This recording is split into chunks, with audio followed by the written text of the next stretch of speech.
Sunday morning, guys, from the farm here in Kentucky. We are inside the Ranger this morning. Going to be getting our kind of what I call my Sunday church. We're heading to the woods. It's the creeping up on the end of March here, and we have a time kind of in between trips here that I'm able to get some work done on the farm, and we got some good cool weather. You can see I got the coat on and my Carhartt's on, and we are heading to the timber this morning. I'm going to kind of got the house where it needs to be for a bit, and I'm going to go out and start putting the farm together as far as some habitat creations, as far as some bedding, and really work on trying to get kind of cleaned up and get a process started, and really start building and implementing the design. Pretty happy about that to be at this point. It's been kind of a waiting process till we got that logging done. This video here, guys, is kind of going to be a little bit different than you see a lot of it. It's filmed in the past, and then months down the road you see it. What I'm going to try to do here is, this is actually being filmed on Sunday morning, good crisp 32-degree morning here. We are heading out, and what I'm going to do, guys, is you're probably going to see this maybe late this evening or going into the first part of the week. I'm going to try not to do any major fancy editing on it, just kind of bring it to you raw right from the property. So in the Ranger, just got everything loaded up in the back. Got our good old trusty habitat hook. Probably right out the bat, probably breaking one of my cardinal sins doing this alone, but it is what it is. This time of the year, you gotta make hay while the sun shines, they say, right? Or make habitat while it's nice and cool and the sun doesn't get too hot. So we're gonna bring this to you. We're gonna go over. We're gonna go out to the spot that we're working on the north side of the farm here, and we're going to cut this bedding area in. We're going to kind of survey what's there with logging.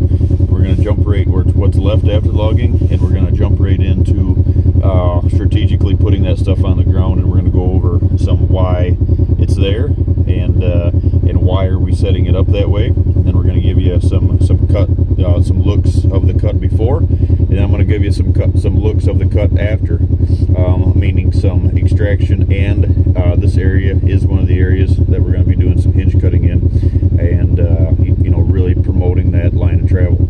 So come with us, guys. It's going to be a good day in the timber. We're going to stay safe and get some stuff done here. Thanks.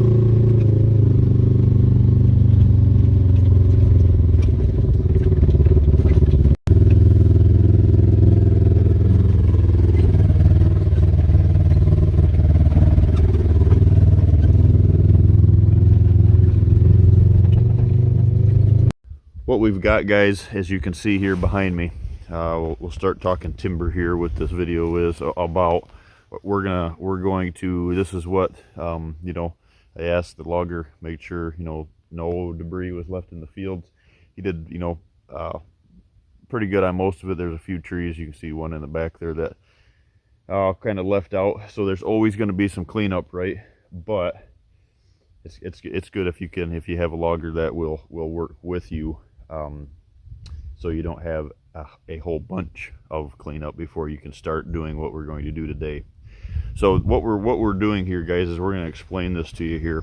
I've got you can see in this yellow locust right here at the end of the plot, right next to it, that cedar, that's where the stand went. And yes, it's close to the plot, but if you could see this here, and I'll kind of show you here, and then also on the aerial, it's right back there off the corner, and we actually access it from the north fence line, and there's a huge, not huge, but a big dip right there, a big ravine. I come right up in the back side of it, and this plot maybe looks big in the in the viewfinder here as I'm looking at it myself. I'm thinking, boy, this thing looks big, but it's not. It's just over a 1/4 acre. So it's almost, the reason I put it here, it almost acts as a shot plot because it ties my movement of the deer here into my neighbor's ag fields, and which it's kind of a team effort between the two of us. We've locked up a whole bunch of, you know, manageable ground here. So we're sending deer off there and at night off into the ag, and then this year I've got 4 acres of ag that's going in mine and corn this year as well. But accessing in to that stand, we're actually moving it. We're actually going to move that over. That locust last year worked well, but for whatever reason that stand was noisy as all get out on that yellow locust. I've never had that before, but we're moving the stand anyway into the cedar and some more cover, so it pushes it a little bit further away. But you can see right here, guys, the transition is mulched, comes right up and around and to the out into the field. And what we're going to do today is we are going to start doing some hinge cutting in here and some bedding work adjacent, some doe bedding work adjacent to this plot. Now, last year, the reason I didn't come in and do this initially is because we didn't close on it until too late, until July. And the habitat, as you can see, it was pretty correct. There's a bunch of sunlight in here. This is where a bunch of my walnuts came out of. And you know, we cut that, select cut that, opened up the transition a little bit more, and then pulled some more of the walnut out. Now, my goal is in here is this. You see, I've got some smaller walnut coming, but what I've done, guys, is I've taken the log value out right now. I went into these areas, not only on the transition, but I went into pertaining to what we're building here. I went in and had them remove that larger timber out of the doe bedding areas, so I can initially now go in and you know, build the rest of the bedding. Reason for that is, like we've touched on before, guys, if you don't get that out, one of two things are going to happen. One, you're going to try to save the hinges. You know, you're going to go in, leave the larger canopy in there, do the hinge cutting, and then you're going to find out you need more sunlight because your hinges have died, and you're going to cut those trees, them larger trees, and you're going to crush your hinges. Or what's going to happen is just that you're going to go in, so you're either going to crush them or you're going to have to the shade is going to kill them, one or the other. Moral of the story. So what we're going to do is we went in and I had them cut that out first. Now you see I've got some cedar and stuff in here, and I always promote, and in my habitat plans with my clients and stuff, I go over, if you don't have the cedar or the pine, or such as spruce, in these doe bedding areas or buck bedding pockets or whatever the case is. Today we're on doe bedding creations here. But if you don't have those, what you need to do is you need to place those to make sure you get thermal cover. Now, I'm a big thermal cover guy, even if you're watching this tuning in from Florida. Now, the thermal cover isn't as hugely, obviously greatly needed down there as it is like where we are here, or further north into the Midwest, or even up into Michigan, of course. But thermal cover is still very, very important. So what we need to do is we need to make sure that we're not taking all the thermal cover away from them. So what we're creating is side cover and thermal cover together. We are building this per the movement. So in the past, even this winter, you've seen some of those videos that I've done laying this area out, and we were putting some of that movement behind the does, some of that movement in front of the doe bedding, behind the doe bedding. What I've done now, guys, is I've really tried to study, especially this year, every time that I lay one of these out, you know, on my own farm or my clients' properties or farms, what I do is I'm always trying to figure out which one of those lines of movement should we promote, so that line of travel is promoted, so we can hunt it, right? So there's no sense in promoting the other one that's behind the doe bedding in this situation, let's say, because they're naturally going to do that. They're going to do that when we can't be here to hunt, but so there's no sense of wasting the time in promoting that. So what we need to do is we need to promote the line of travel in front of the doe bedding area, such as we're doing here, because so the wind is in their favor when they're cruising, scent checking this doe bedding area, and also it's in our favor when we're here hunting it. So So kind of, you know, take a little bit from the videos this winter, and it happens. It's either one or the other. You have to either hunt this movement down, and then you can move the bucks behind the bedding area. It all depends if it lays in the corner or if it lays on the long stretch or the straightaway, if you will, of a transition, however that lays. In this case, we are going to do is we are actually, you can see in here, guys, the stand is up here. So we are hunting into a south wind in this situation. So we want that buck cruising corridor between the doe bedding area and the food plot. Reason for that is because when the wind coming from the south, especially in the morning when they're coming back from ag across the road, they're actually going to be coming in here scent checking this doe bedding area with that at the side of their face as they're entering the farm on a south wind. But what we don't want to do is we don't want to, if we can help it, there are one of two ways to do this. You either go through here and you create all this doe bedding up, you know, right up tight to the plot, and then you have a mulcher come in and you just carve the buck cruising corridor out in front of it. So it's real secluded, but you're losing your value of your hinges. So what I'm going to do, guys, is I'm going to slide the doe bedding back here about 15 yards off from the plot, 20 yards, 15 yards in this case, away from the plot. And then I'm going to have the Paul come in. We're going to mulch the cruising corridor up here ahead of it, so I'm not losing the value of my hinges, but I don't have to expose him. And just luckily this is here, it's real hidden down here, but that buck, when he's cruising to scent check that doe bedding area, he doesn't have to push himself out into that plot and expose himself on that movement. He can step just inside the woods off the plot, feel real comfortable, and that cruising corridor is going to come right down here. And as he's heading to the west, that south wind is hitting him in the side of the face, and he's entering into the rest of the body of the farm, the core of the farm. And this is all where it starts and it ends, hopefully right here. So this stand is going to explode just because we're choosing and we're promoting that line of travel. Before we get started here, we're doing some research. We're making sure that's laid out on the design, and we are not promoting a line of travel that we can't hunt. So that's the best way to explain it, guys. So in this situation, like we said, south wind, this is actually, I can hunt this morning and evening. It's a very powerful morning set, you know, according to the movement that was here last year. The problem is it's close to the plot here, so we have to watch. I entered this in when I did hunt it in the mornings last year, and had a couple of really good encounters with some of the 3-year-olds that were really looking forward to maybe, you know, sending an arrow into this year as 4.5-year-olds. But we entered into it in gray light. But like I said, it's not a huge plot. It's very secluded. I can crawl right in the back side of it. They don't know I'm here. But the doe bedding is going to be within, in this situation, that doe bedding is going to be within 50 yards of us, the end of it, and working its way away from us. So we want to make sure that your access is silent. But what we're doing, we're promoting it so the wind is in his favor and in ours. So we're going to get this kicked off, guys. This is what it looks like right now before we start. And then keep in mind, we're going to be just down in here to the rim, so you don't want to push them down in there too far where you get those does on too much of a steep angle. This is just kind of a gradual slope down here, guys. So that's what we're going to do. We're going to slide the doe bedding down in, and we're going to go to cutting here. And that's kind of the process and the look of it right now. We'll show you what it looks like here as we go. All right, guys, sorry about the wind here, but wind's picked up a little bit. The temperatures have jumped up, so we're good. Got it cut in. I think we're there. If you can see now the different look of it. This is one of the corridors here that will keep open going down into the doe bedding, with a little turnaround down there at the end, just a little pocket, so they don't feel dead-ended, if you will.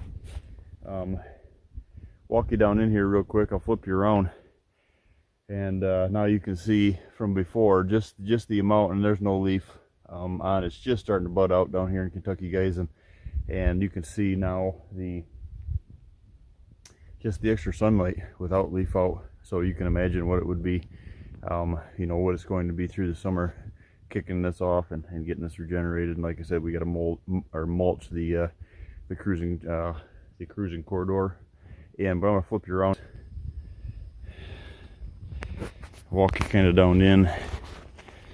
Now keep in mind, some of this was obviously, some of this is obviously where there was a couple, walnuts that he reached down in and took, and I kept as many as the cedars as I could, and it all fit together. So what this is this cruising corridor is going to come right up through here, right about, like we said, it ends up being, I fell some trees out into the field. He had a couple tops right on the edge. I tipped a couple more to really soften this edge up. And then what this is right through this line here, guys, is going to be the cruising corridor. Goes down, just turns right here below where we're at, hooks right into the mulch transition that I've already got, and goes all the way out and around. Now, stand on that side, you can actually see the box blind sitting up in the field, which is going to get moved. But right on this bank down here is my north wind set for this, and we're on, obviously, like we had talked before, in the south wind, so no matter which way the wind is, we'll be able to hunt both sides of this. And creek shelf down through the center, so easy way for them to do is to cruise around the top side of this on this cruising corridor, right along the tops of all these hinge. And this invasive extraction that I did through here to try to dump all this sunlight, and that transition, or the cruising corridor, I'm sorry, is going to come right through this old locust top here. You got to do some saw work. We're going to mulch it in. It's going to come right out through here, licking branch, and the stand obviously will be right in that cedar licking branch down here off the edge of the plot. So just a little saw work goes a long ways. But the biggest thing, guys, is to keep in mind is trying to do, the older I get, the more I work with clients around the country, more I find the simple fact that we don't have a lot of time. That we're trying to do is promote the line of travel that you can hunt, not the line of travel that you can't. This one just happens to be, I can hunt both sides of it, whether it's a north or a south wind. So promote that side that you can, cut it in, the side that you can hunt, I guess I should say, finish that, and cut it in. That way, when no matter which way the wind is, it's always in his favor and in yours. So just like I said, about an hour and a half of saw work. This is what we've got. All these are obviously tipped away from the line of travel. The corridor will be right here where I'm standing, and these are all 90 away from your line of travel. Try to do that as much as possible, guys. What we're going to do in here is, I've got, because of the logging, I'm going to cat the little mini excavator with the thumb all the way around my corridors, my cruising corridors, not internal of the doe bedding, but my cruising corridors and my transition. And we just pick those up with the thumb, and you move them out to either a 45 or a 90, and you push them off the side. It would, you don't want the cattle chute effect. Now, if there's a down log, 20, 30 yards in, 20, 30 feet in, depending on your density, well, that's fine. But right on the edge, try not to cattle shoot them. And then it's just a maintaining thing after that. But you can see all the sunlight we dumped in here now, guys. This bedding area is gonna explode. So I've been waiting a long time to be able to do these on the farm and bring this to you. I got a couple more down there that I'm gonna do right alongside of where the transition picks up this corridor. Other than that, this one is ready to go. Looking forward on this set. Looking forward to hunting this on some good south wind early season, from October about Halloween on. This, I'll show you some pictures here.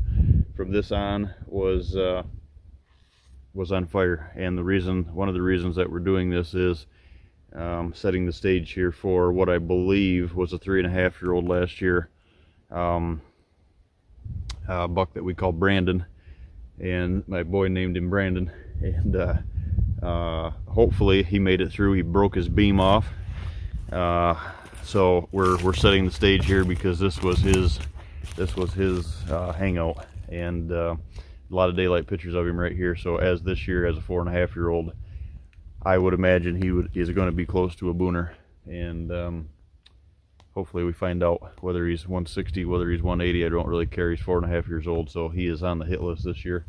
But promoting these guys, and like I said, feel pretty blessed to be able to bring this stuff to you guys. I thank each and every one of you that has supported me along the way to get us here. This is work in progress, but this is definitely one of the steps that we are implementing here. Doe bedding, seeing it firsthand, bringing it right to you about as close as live as I can give it to you guys. Thanks.